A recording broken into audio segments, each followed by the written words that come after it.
Okay, now we're marking the center line, very carefully measured the ends to make sure that we're at the top on both sides. You can see that it's very straight. We've got the tape measure set up very straight all the way down. Can you lift your hand up for a second? And I'll go see it from the other end. Okay, go ahead.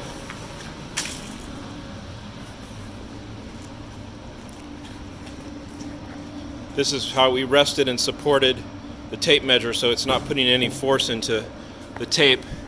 And you can see we have a very, very straight line here.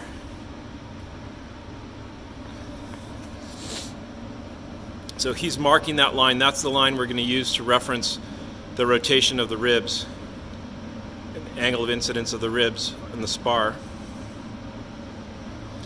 And here's the basic plan.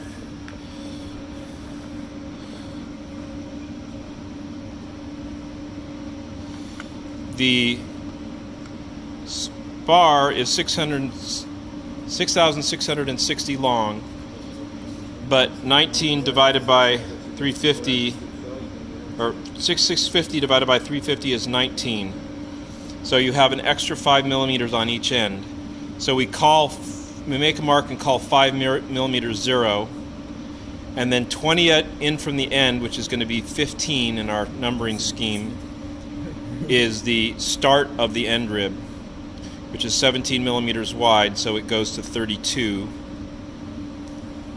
The end of the spar is considered -5, and then you just march along from this 5 and go every 350 is where the center of the next spar is. We're marking the line, the alignment line, all the way along in silver. He's drawing it right now. We do a small tick mark in the center of each rib in silver, and larger tick marks 3 millimeters on either side for the interior ribs. The internal ribs are in gold. Those will be what we actually use to align the ribs with, because the silver mark will be obscured by the rib when it's in place. And then at the other end, if everything adds up right, I think I wrote that wrong. Oh, the total distance will be at 0 to 6,650, and that will still have 5 millimeters to go.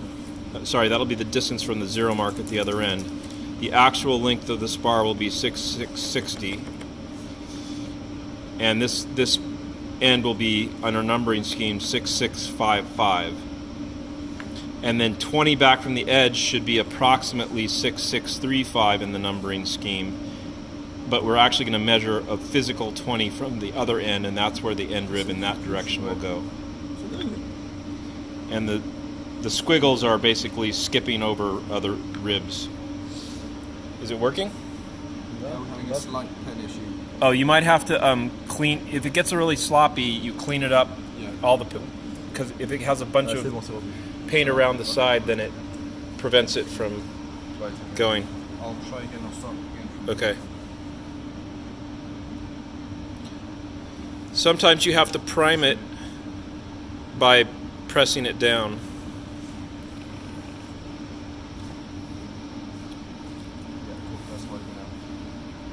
Okay.